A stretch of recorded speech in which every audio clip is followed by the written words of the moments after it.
Hai semua, Assalamualaikum. Share lagi kegiatanku sebagai ibu rumah tangga yang tinggal di perantauan. Kegiatanku hari ini yaitu bersih-bersih kulkas. Nah, lihat ya bun, kulkasnya sudah lumayan berantakan dan itu udah ada kotorannya. Jadi sekarang waktunya aku mau bersih-bersih kulkas sekaligus menata ulang isi kulkasnya. Tadi untuk di bagian bawah sudah aku spill, kemudian ini yang di bagian freezernya itu juga lumayan berantakan, tapi tidak terlalu berantakan banget sih. Terus juga isinya nggak terlalu banyak ya pun. Jadi ini tuh ada es batu, kemudian ada kulit lumpia, ada tongkol. Itu yang di pintu juga ada daun salam, daun jeruk, dan juga ada ayam. Oke, ini aku mau langsung aja ya untuk memulai bersih-bersih kulkasnya. Yang pertama yaitu aku mau mengeluarkan dulu barang-barang yang ada di kulkas supaya nanti ketika aku tuh membersihkan kulkas lebih mudah. Oh iya, untuk membersihkan kulkas ini aku tidak mencucinya ya bun, tapi aku hanya mengelap aja karena gak ada tumpahan makanan atau bahan makanan yang membuat kulkas itu jadi lengket. Makanya aku tuh hanya mengelap aja. Jadi ini kotorannya kayak hanya debu-debu sedikit ya bun. Nah ini aku keluarkan dulu ya semua isi kulkasnya. Ini aku masih ada beberapa stok bahan makanan. Kalau nggak salah waktu itu masih ada 2 meal plan ya yang belum aku masak, yaitu masak soto sama apa ya? Oh, telur kecap sama bihun goreng. Kayaknya itu deh yang belum aku masak. Makanya ini masih ada beberapa bahan. Untuk di bagian laci juga aku keluarkan ya. Itu masih ada kacang hijau, ada kacang tanah, itu juga masih ada stok gula Jawa. Untuk gula Jawanya juga masih lumayan banyak ya, Bun. Aku menyimpannya di sini supaya tidak dimakan semut. Oh iya, aku tuh menyimpan kacang tanah dan juga kacang hijau juga di kulkas ya, Bun, karena aku pernah menyimpan di suhu ruang, menurutku nggak terlalu begitu awet, makanya aku sekarang lebih memilih untuk menyimpan di dalam kulkas. Nah, untuk barang-barang di bagian pintu kulkas juga aku keluarkan semua ya, Bun. Jangan salfok sama Marjan yang masih ada terus sampai sekarang, karena memang kami berdua tuh jarang banget ya minum minuman seperti ini. Terus di sini juga aku jarang banget ya ada tamu, bahkan bisa dikatakan hampir nggak pernah, makanya itu nggak habis-habis ya bun. Nah ini alhamdulillah untuk barang-barangnya sudah aku keluarkan semua ya bunda, sudah kosong kulkasnya. Jadi nanti tinggal aku bersihkan. Oh iya itu masih ada telur, aku lupa. Itu telurnya mau aku keluarkan dulu ya bun. Aku tuh tadi nggak ngeh ya, ternyata masih ada telur. Ini telur yang aku beli di belanja bulanan Juni ya bunda. Terus ada juga waktu aku belanja mingguan itu belum aku masak. Oh iya, biasanya kalau aku tuh membersihkan kulkas, untuk kotak yang di pintu kulkas itu biasanya aku lepas, biasanya juga tidak ya bun. Tergantung aku tuh bisa ngelepas atau enggak, karena terkadang aku bisa ngelepas, kadang juga nggak bisa. Contohnya untuk kali ini aku tuh udah berusaha untuk melepas kotak tersebut, tapi ternyata nggak bisa ya bun. Sedangkan aku tuh geli banget kalau misalkan denger kretek-kretek gitu, alhasil ya udahlah nggak aku lepas nggak apa-apa. Karena memang kulkasnya nggak terlalu kotor banget, hanya kayak debu-debu sedikit aja, makanya aku biarkan untuk kotak tetap berada di pintu kulkasnya. Oh iya, itu kotak yang warna pink juga ada bumbu dapur ya bun, jadi seperti merica, ketumbar, pala, dan lain-lain aku juga nyimpannya di dalam kulkas. Oh iya, sambil menonton videoku, bunda-bunda lagi pada apa nih? Boleh share ya di kolom komentar. Barangkali ada yang sama sedang beres-beres dan bersih-bersih kulkas. Kalau ada yang sama, tetap semangat ya bunda. Nah ini aku bersihkan dulu di bagian pintu kulkasnya. Aku tuh membersihkan cuma menggunakan tisu kering aja ya bun, jadi aku lap-lap seperti ini. Oh iya, untuk membersihkan kulkas, bunda-bunda ada jadwalnya nggak sih? Mungkin ada yang sebulan sekali, atau sebulan 2 kali, atau 2 bulan sekali. Boleh ya tulis di kolom komentar. Kalau aku pribadi memang selama ini kalau misalkan bersih-bersih kulkas itu belum pernah dijadwal ya bun. Jadi aku tuh membersihkan kulkas ya semauku, atau kalau misalkan kulkasnya itu udah kotor barulah aku bersihkan. Nah setelah aku tuh melakukan food prep juga untuk kulkasnya nggak terlalu sering kotor ya bun. Jauh sebelum aku menerapkan food prep dulu waktu awal-awal nikah, kulkasnya itu sering banget kotor karena ada tumpahan tanah dari sayuran seperti itu. Nah, ini alhamdulillah ya Bunda, untuk kulkasnya sudah bersih. Sekarang aku masukkan laci ke dalam kulkas lagi.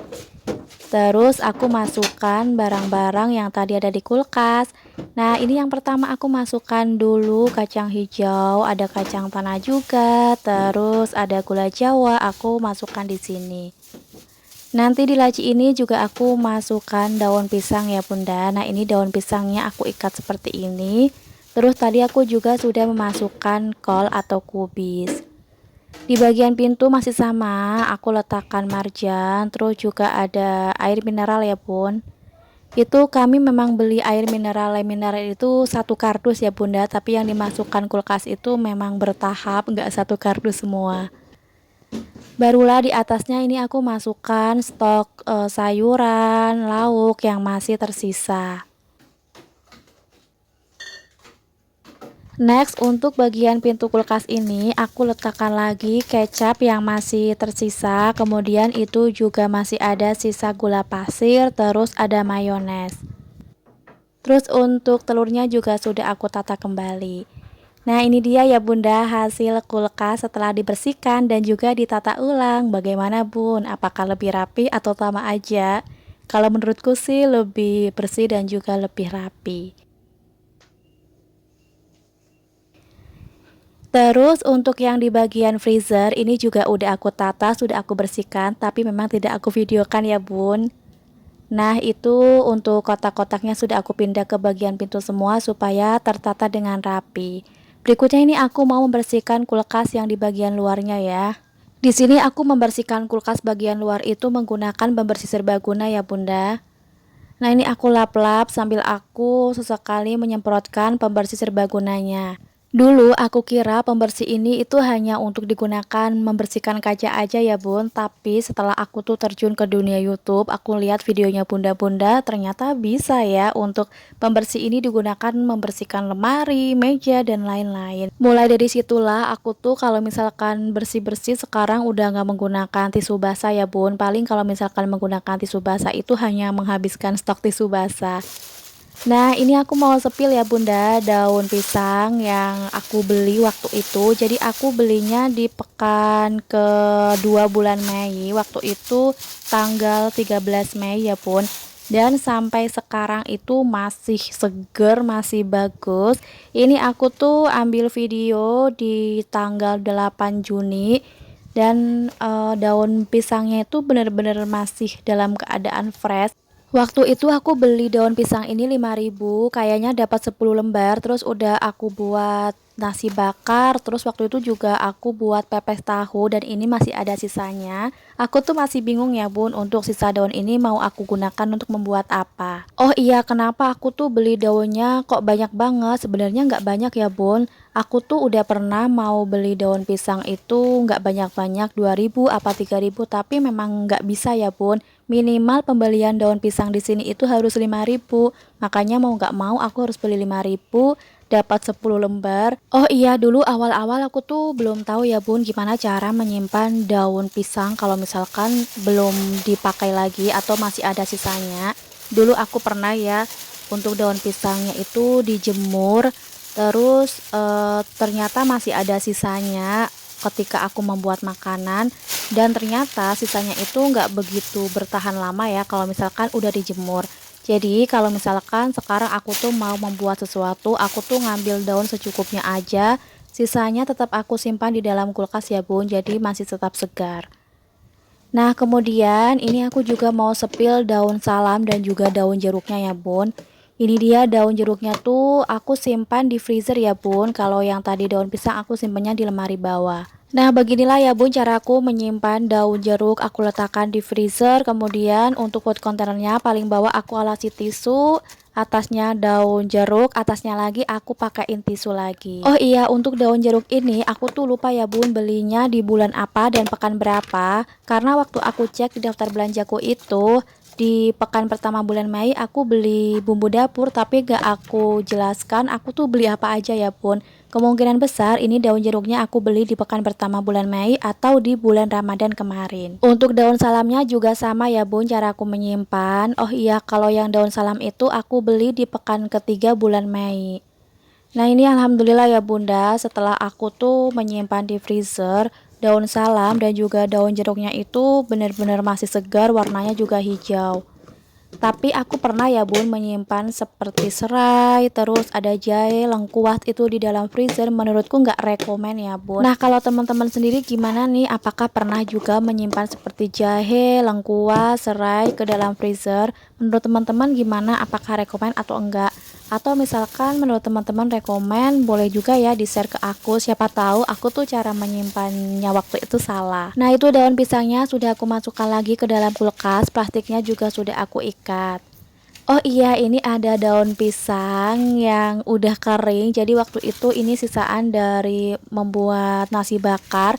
Nah, untuk daun ini tidak aku masukkan ke dalam plastik, tapi aku langsung masukkan ke laci kulkas ya bun, dan hasilnya seperti itu. Jadi berbeda ya bun, kalau misalkan daun pisang dimasukkan ke dalam plastik sama enggak itu ternyata berbeda hasilnya. Oh iya, ini aku juga mau spill ya bun, masih ada apa aja stok di dalam kulkasku. Jadi itu masih ada tahu putih, itu mau aku buat rolade daun singkong. Kemudian ada daun bawang, ada tahu, ada cabai merah, terus itu juga masih ada jesin, ada cabai rawit, ada ikan asin, ada juga urang garing. Oh iya, itu kotak yang tengah ada sayuran, jadi itu pecel ya bunda. Kalau misalkan pagi hari sudah makan, terus siang hari sampai malam biasanya memang aku taruh ke dalam kulkas ya, supaya lebih awet. Tak terasa ini sudah di akhir video, jadi aku mengucapkan terima kasih ya kepada bunda-bunda yang sudah berkenan untuk klik dan menonton video ini. Aku juga minta maaf kalau misalkan banyak banget kekurangan dari videoku ini. Sekian dulu, wassalamualaikum warahmatullahi wabarakatuh.